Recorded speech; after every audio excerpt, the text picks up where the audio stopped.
नमस्कार दोस्तों। Ocean network में आपका स्वागत है। वो एक कहावत है ना, भगवान के घर देर है, अंधेर नहीं है। कई बार कुछ मामलों में थोड़ी देर हो सकती है, पर ऐसा नहीं हो सकता कि कोई पाप करके बच जाए, कोई भ्रष्टाचार करके पतली गली से निकल जाए। भ्रष्टाचार के खिलाफ अन्ना हजारे के आंदोलन के गर्भ से निकलने वाले लोग जो अपने आप को कट्टर ईमानदार होने का दावा करते हैं, नाटक और पाखंड करते हैं, उनके एक-एक करके अब सारे पाखंड, सारे भ्रष्टाचार, जितने पाप हैं वो निकल-निकल करके सामने आ रहे हैं। और जो मैंने कहा है कि ऊपर वाले के यहाँ देर हो सकती है, अंधेर नहीं, तो ये जो नया मामला अब सीबीआई के हवाले किया गया है। अरविंद केजरीवाल के शीश महल की जो जांच सीबीआई को सौंप दी गई है, निश्चित रूप से मनीष सिसोदिया जेल में है। और आप जरा हिसाब किताब लगाइए कितने महीने से जेल में है। आबकारी घोटाले में है। एक नई आबकारी नीति लाई जाती है, उसमें जम करके भ्रष्टाचार किया जाता है। दक्षिण की किसी कंपनी से बड़ी मोटी रकम पकड़ी जाती है, उसकी भी जांच पड़ताल चल रही है। उस कंपनी से जुड़े हुए जो दूसरे लोग हैं, जो प्रभावशाली लोग हैं, उनकी भी पूछताछ ऑलरेडी हो चुकी है। केसीआर की बेटी के कविता से पूछताछ हो चुकी है।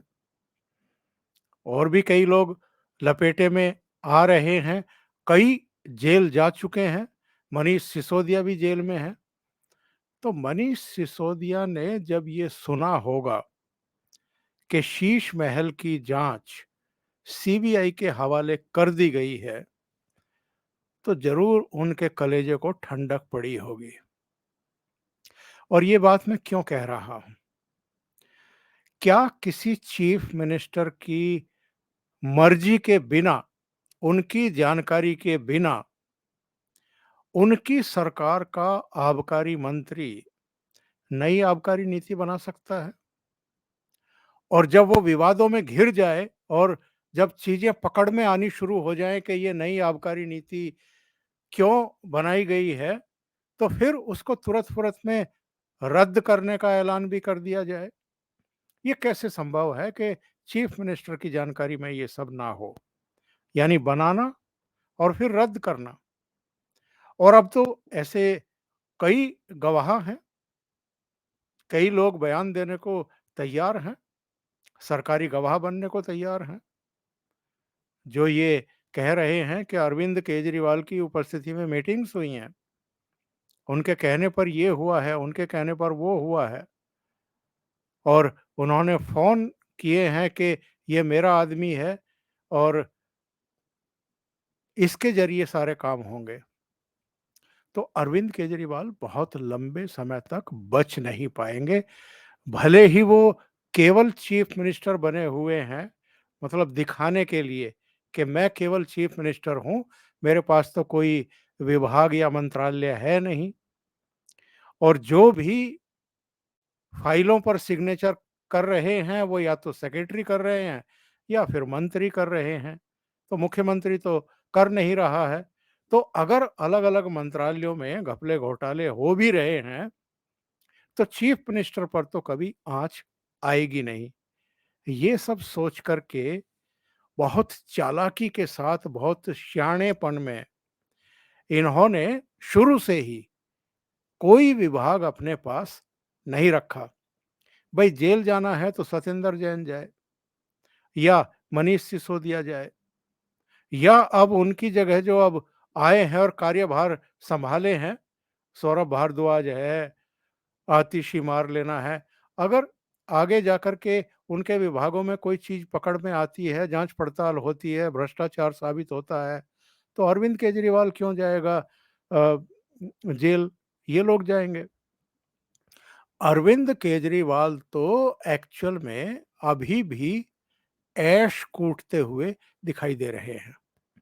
अभी आपने वीडियो देखे होंगे, आजकल उनको पंजाब सरकार का सरकारी हवाई जहाज मिला हुआ है और वहाँ के मुख्यमंत्री मिले हुए हैं भगवंत मान।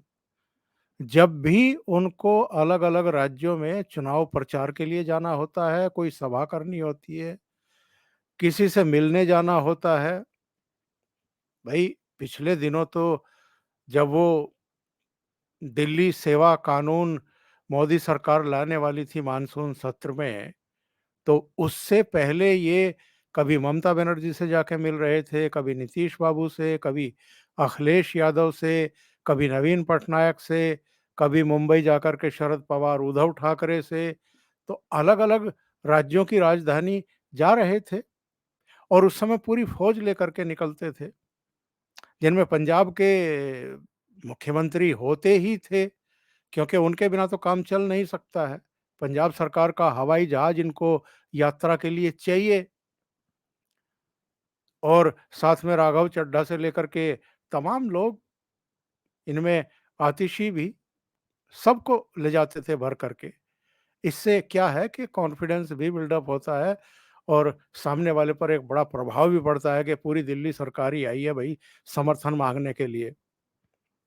अब वो कानून तो पारित हो गया, लोकसभा से भी और राज्यसभा से भी। इसीलिए ये सारे दलों को इकट्ठा करते घूम रहे थे। वो तो सफल नहीं हुआ। वो बड़ा झटका था, क्योंकि सुप्रीम कोर्ट ने जो आदेश दे दिए थे कि दिल्ली सेवा के तहत जितने भी प्रशासनिक अधिकारी हैं, उनकी सेवा शर्तें और उनके ट्रांसफ़र, पोस्टिंग जो भी करना है वो चुनी हुई सरकार यानी अरविंद केजरीवाल करेगी। तो मोदी सरकार, चूँकि पहले से ये व्यवस्था नहीं थी, एलजी ही गृह मंत्रालय के तहत ये सारी व्यवस्थाएँ, सेवाएँ वगैरह देखते थे। लेकिन इन्होंने तो सुप्रीम कोर्ट के आदेश होते ही जो ड्रामा किया, वो अद्भुत था, ऐसा कभी हुआ नहीं। क्योंकि इनके खिलाफ, इनकी सरकार के मंत्रियों के खिलाफ अलग-अलग डिपार्टमेंट की अलग-अलग घोटालों की जाँच-पड़ताल चल रही है, जिसमें आबकारी घोटाला भी है, जिसमें लो फ्लोर डीटीसी की बस खरीद घोटाला भी है, जिसमें स्कूलों में कमरे और दूसरी चीज़ें बनाने के मामले में जो घोटाला हुआ है उसकी जाँच भी है। एडवर्टाइज़मेंट में जो गड़बड़ियाँ हुई हैं, जो घोटाला हुआ है उसकी जाँच भी है। इसके अलावा भी कई मामले हैं और जो विजिलेंस डिपार्टमेंट है, वो इन सारी चीज़ों की निगरानी कर रहा था, उसके मार्गदर्शन में सारी जाँच-पड़ताल चल रही थी। तो जैसे ही सुप्रीम कोर्ट से आदेश हुआ था, रातों-रात इन्होंने विजिलेंस विभाग के स्पेशल सेक्रेटरी के तबादले के आदेश जारी कर दिए, जबकि सुप्रीम कोर्ट से अभी नोटिफ़िकेशन भी इश्यू नहीं हुआ था, जो आदेश जारी किए गए थे। इतनी जल्दी मची थी और रात को इन्होंने विजिलेंस डिपार्टमेंट को खुलवा करके, वो तो सारा सीसीटीवी फुटेज में आ गया, इनके वो सारे जो ये वहाँ रात को गुलगपाड़ा कर रहे थे, फाइलों की ज़ेरॉक्स करा रहे थे, दूसरे काम करा रहे थे, इधर-उधर कर रहे थे, वो सारा पकड़ में आ गया। तो एक मामला ये और बन गया इनके खिलाफ। और ये जो शीश महल वाला मामला है, जिसकी अब केंद्र सरकार ने सीबीआई जाँच के आदेश दे दिए हैं और सीबीआई ने मामला भी दर्ज कर लिया है। ये तो अब इतना संगीन मामला बन गया है कि अरविंद केजरीवाल एक्चुअल में पहली बार, वो एक कहावत है ना कि अब ऊँट आया पहाड़ के नीचे। क्योंकि अब तक तो ये कहते आए हैं ना कि भई आबकारी मामले में कुछ हुआ है, नई नीति में कुछ हुआ है, हालाँकि कहते हैं कि कुछ हुआ ही नहीं है। ये कहते हैं कि कुछ नहीं हुआ। ये तो भारतीय जनता पार्टी हमारे पीछे पड़ी हुई है और हमें बदनाम कर रही है, हमारी छवि बर्बाद कर रही है, हमें हमारी पार्टी को ख़त्म कर देना चाहती है। अरविंद केजरीवाल इतने लोकप्रिय नेता हैं कि मोदी जी उनके पीछे पड़ गए हैं। यही आरोप लगाते हैं ये, और हम तो कट्टर ईमानदार हैं। हम कट्टर ईमानदार हैं ये कहते-कहते सत्येंद्र जैन भी अंदर हो चुके हैं। उनको कोई अदालत ज़मानत नहीं दे रही है। अंतरिम ज़मानत पर हैं क्योंकि हेल्थ कंडीशंस थी। मनीष सिसोदिया भी खुद को कट्टर ईमानदार बताते-बताते अंदर पहुँच गए। उनको भी ज़मानत नहीं मिल रही है। इनके बहुत सारे एमएलए, बहुत सारे मंत्री अब तक, उनकी पूरी लिस्ट है, 20 हैं। ये तो बताते हैं खुद के 50 से ज़्यादा हैं जब से इनकी सरकारें बनी हैं। पर 20-25 तो होंगे जिन पर गंभीर एलिगेशन लगे हैं, जो गिरफ्तार हुए हैं, जो जेल भी गए हैं और कई जमानत पर बाहर हैं। अब ये जो शीश महल का मामला है, जिसमें ये कहा गया था कि साहब रिनोवेशन कराना था, क्योंकि 1940-42 का बना हुआ ये भवन था और कई बार इसकी छत गिर गई थी। मतलब अगर पीओपी गिर गई है, कई बार सीलन आने से कुछ-कुछ हिस्से जो है वो टपक जाते हैं, प्लास्टर उधड़ जाता है, वो नीचे गिर जाता है। तो कहते हैं कि छत गिर गई। छत गिरने के कोई प्रमाण तो है नहीं। दूसरी बात ये है कि चाहे चीफ मिनिस्टर हो, कोई मिनिस्टर हो, कोई नौकरशाह हो, उसके लिए किस कैटेगरी का घर चाहिए, अलॉट होना चाहिए, उसके कुछ नियम, कायदे, कानून हैं। एक तो उसका घोर उल्लंघन किया गया। दूसरे, अगर वो खराब कंडीशन में घर था भी, अलबत्ता तो था नहीं, अगर था भी तो उसकी कोई रिपोर्ट नहीं बनवाई गई, कोई रिपोर्ट नहीं आई। दूसरे, अगर आपको रिनोवेशन भी कराना था और रिनोवेशन पर आपको 44-45 करोड़ या 52 करोड़, जो बाद में फाइनल फिगर आई थी कि 52 करोड़ या 54 करोड़ रुपया उस पर फूंक दिया गया, खर्च कर दिया गया। 8-8 लाख के पर्दे, मार्बल पता नहीं किसने का, उसका डिटेल आया है, तो वो कई बार आप लोग सुन चुके हैं। तो मेरा कहने का आशय ये है कि आप केवल मुख्यमंत्री के आवास पर 52-54 करोड़ रुपया खर्च कर दें, वो भी बिना किसी अनुमति के, और उसमें भी इतनी चालाकी दिखाई गई, क्योंकि ये नियम है कि 10 करोड़ से अधिक का अगर कोई काम होना है, तो उसके टेंडर छूटेंगे। वो मामला जो है वो नौकरशाहों की एक कमेटी है, उसके पास जाएगा, एलजी के पास तक जाएगा। तो ये प्रक्रिया से बचने के लिए, और वहां तक मामला ना जाए, इसलिए 9 करोड़ 99 लाख तक के बिल बनाए गए और उनको पारित करा लिया गया। उस कमेटी के पास, अप्रूवल कमेटी के पास या एलजी के पास वो भेजा नहीं गया। और कई बार में कभी 8 करोड़ के काम करा लिए, बिल बनवा लिया, कभी 7 करोड़ का बनवा लिया, कभी 6 करोड़ का, साढ़े 6 करोड़ का बनवा लिया। इस तरीके से चालाकी से सारे काम कराए गए, और इतना ही नहीं, वहाँ बहुत सारे पेड़ कटवा दिए गए। पेड़ कटवाने के लिए भी अनुमति की ज़रूरत पड़ती है, तो कभी 3 पेड़ कटवा लिए, कभी 5 पेड़ कटवा लिए, कभी 7 पेड़ कटवा लिए, इस तरीके से काम कराया गया।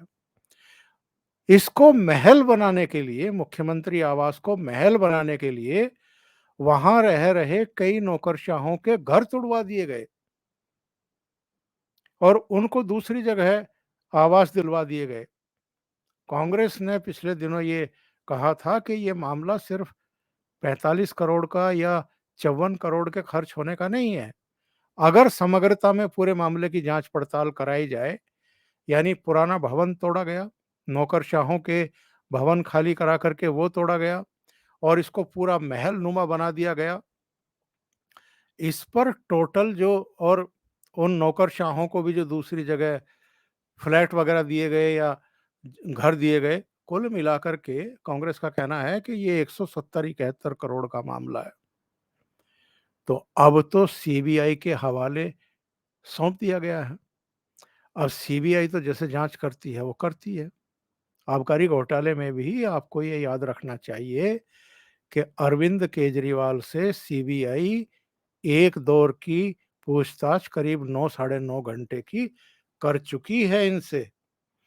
और अब तो इस मामले में भी सीबीआई तह तक जाएगी, क्योंकि विजिलेंस डिपार्टमेंट इसकी जांच पड़ताल कर चुका है। मई में अपनी रिपोर्ट एलजी की सुपुर्द कर चुका है। एलजी होम मिनिस्ट्री को वो सारी रिपोर्ट भेज चुके हैं।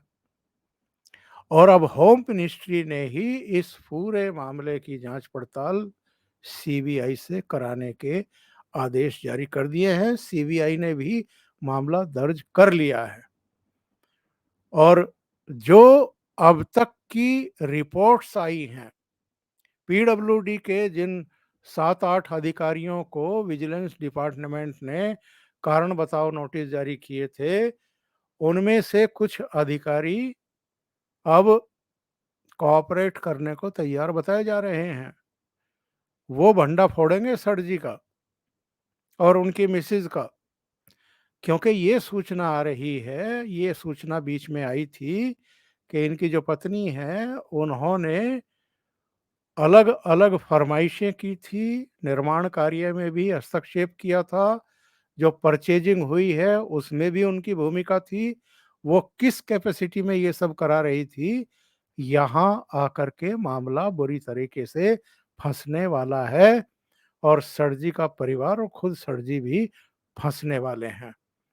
ये जो बीच में इनका एक बयान आया था ना कि साहब इसके निर्माण से मेरा क्या लेना-देना है, ये तो पीडब्ल्यूडी के अधिकारियों ने बनवाया है। पीडब्ल्यूडी का जो मंत्री था सितंबर 2020 में, उसी ने ये प्रस्ताव रखा था कि मुख्यमंत्री का आवास नए सिरे से बनना चाहिए, इसमें मेरा क्या लेना-देना है?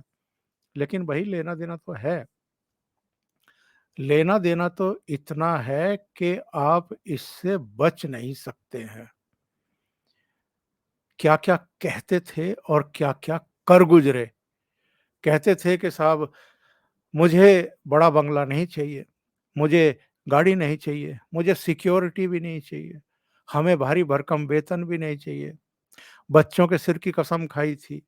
कांग्रेस से ना कभी समर्थन लेंगे, ना कभी समर्थन देंगे। और 1-2 इंटरव्यू तो ऐसे भी हैं जब इन्होंने कहा था कि मैं कभी चुनाव भी नहीं लड़ूँगा, कभी कोई सरकारी पद भी नहीं लूँगा। अब आप देखिए, देखते रहे संसार की हालत क्या हो गई भगवान, कितना बदल गया इंसान। तो ये अपने आप को कट्टर ईमानदार बताने की कोशिश करते रहे, लेकिन इन्होंने क्या-क्या किया है। और इनके कम से कम एक साथी, जिनके साथ ये हमेशा दिखाई देते थे, शुरू में जब प्राइम मिनिस्टर से मिलने जाते थे, तो तब भी मनीष सिसोदिया को साथ लेकर के जाते थे। एलजी के यहाँ जाते थे, तो सिसोदिया साथ होते थे। किसी केंद्र के मंत्री के पास जाते थे, तो सिसोदिया साथ होते थे। किसी मीटिंग में जाएँ, सिसोदिया साथ। अब इतने महीनों से सिसोदिया तो जेल में पड़े हुए हैं और अरविंद केजरीवाल क्या कर रहे हैं? वो ठुमके लगा रहे हैं। वीडियो आपने देखे होंगे, राघव चड्ढा की शादी में, शादी समारोह में भाग लेने के लिए उदयपुर गए थे। वही भगवंत मान के साथ उन्हीं के सरकारी हवाई जहाज में, पंजाब सरकार के सरकारी हवाई जहाज में, और वहाँ पर ये ढोल और ढपड़ों पर ये भी नृत्य कर रहे थे, तालियां बजा-बजा करके। और भगवंत मान तो पूरे नचनिया हैं ही, क्योंकि वो तो हास्य कलाकार रहे हैं बेसिकली। तो वो तो भंगड़ा पा रहे थे वहाँ पर। तो इनको कोई चिंता नहीं है, मनीष सिसोदिया जेल में सड़ रहे हों तो सड़ रहे हों, लेकिन इनकी मस्ती में कोई कमी नहीं है। पर अब पहली बार सीधे ये फंसने वाले हैं। अब तक तो ये कह रहे थे कि जी आबकारी घोटाला अगर हुआ भी है तो आबकारी मंत्री जाने, अगर स्कूलों के भवन के निर्माण में कुछ गड़बड़ी हुई है तो शिक्षा मंत्री जाने या वित्त मंत्री जाने, जो भी है। बस घोटाला हुआ है तो परिवहन मंत्री जाने। एडवर्टाइज़मेंट डिपार्टमेंट में कुछ गड़बड़ी हुई है, तो फिर वो जाने। मैं तो चीफ मिनिस्टर हूँ जी, मेरे तो किसी फ़ाइल पे साइन नहीं है। पर अब तो आपके शीश महल का मामला है और उसमें जो भी बड़े पैमाने पर गड़बड़ियाँ हुई हैं, वो सबके सामने आ चुकी हैं। अब तो बचना मुश्किल है। अभी के लिए इतना ही। बहुत-बहुत धन्यवाद। अगर आपको ये चैनल और इसके कंटेंट पसंद आ रहे हैं, तो लाइक करें, कमेंट करें, वीडियो को शेयर भी करें। अभी तक अगर आपने ये चैनल सब्सक्राइब नहीं किया है, तो सब्सक्राइब कर लें और साथ में लगे बेल आइकॉन को दबा दें ताकि आगे आने वाले वीडियो और उनके नोटिफिकेशन आप तक पहुंचते रहें। बहुत-बहुत धन्यवाद। नमस्कार।